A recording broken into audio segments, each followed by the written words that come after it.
think about from an overall factory management perspective, inventory management, material management is low-hanging fruit for an AI deployment, right? Because it is one function where you have to basically ask a few simple questions. You have to answer what you're going to buy, who you're going to buy from, and how much of a specific thing you have to buy, right? And humans make those decisions today, right? And they base those decisions on a number of parameters, right?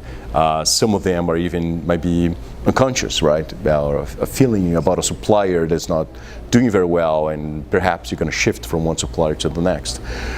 So what AI can do is to really rationalize that decision-making process by collecting a large number of input parameters from macroeconomic influences, including, the state of stock market or oil of the price of a barrel of oil, all the way to microeconomic factors within the factory, right? Or the status of a specific supplier that's giving you good or bad parts. So I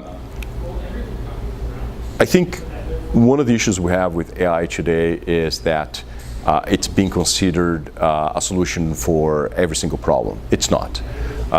It's a very powerful set of solutions for very specific problems. And where AI excels is when you have a large number of inputs and where the complexity is such that you can't really program how those inputs are going to influence the output. Instead, as you said, you train that black box, right? The AI, inventory management, material management, you train it to give you the proper outputs based on a set of inputs. And you mentioned autonomous driving. I mean, Tesla collects a lot of our, when you drive your Tesla, it collects all this data, right? To train how humans interface with the vehicle, interface with the environment, and use that to train their AI algorithms for the self-driving engine they have.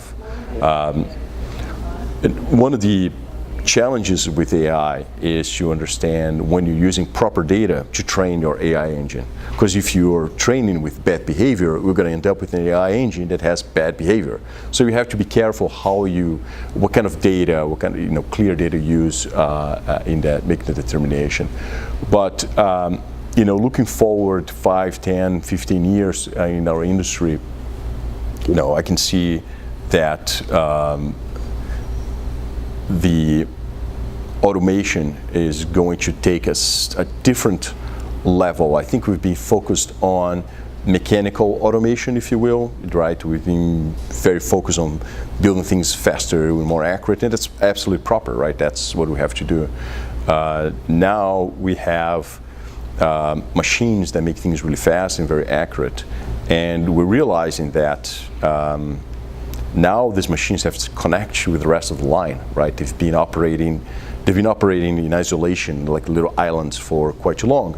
So there's this whole effort now with Industry 4.0 and CFX to start connecting some of these pieces of equipment. And that connection today relies on sharing data, right? And sharing data is, I think, the first step, right? You need to share data, but the next step is to turn that data into information, and that's a challenge, right? You have a placement error on a pick and place, or a screen printing issue with your printer. Okay, that's data. What do you do with it, right? What are corrective measures that have to be taken? And that's where I see AI playing a big role, because that's the perfect environment for an AI engine, right? You have a lot of complex inputs being thrown at you every second. And then you have to, based on those inputs, make a determination what you're going to do. You're going to stop the line and fix a problem? Are you going to use whatever autocorrection measures that the machine has to resolve it? And if it doesn't, then you stop the line and you call a human to figure out if the stencil was broken or something else happened, or we run out of solder. So I think the evolution of 4.0, I mean, the first step is, okay, you collect the data, connect the machines. Next step is going to be what do you do with all this data? And another very interesting thing that I see is this insurgence in the importance of inspection equipment, right? Like X-ray, which is what we do, or SPI and AOI. For a long time, inspection equipment were kind of out of the loop or a necessary evil for the line. And in the future, the inspection equipment is going to be critical because those are the machines giving you data, give you the information you need to keep your knife healthy. Now, if you don't have this connectivity in your line, well, then okay, you run a product, then you do an inspection, and that data sits inside a box, and you don't ever see it, right? So it's data you don't use has a name. It's called noise. It's useless, right? It's usually data that sits in a box, and you don't ever see it. So it's just a cost center for you. Now, as we connect things, we collect the data, and we start turning that into information, the functionality of inspection equipment is going to grow tremendously, right?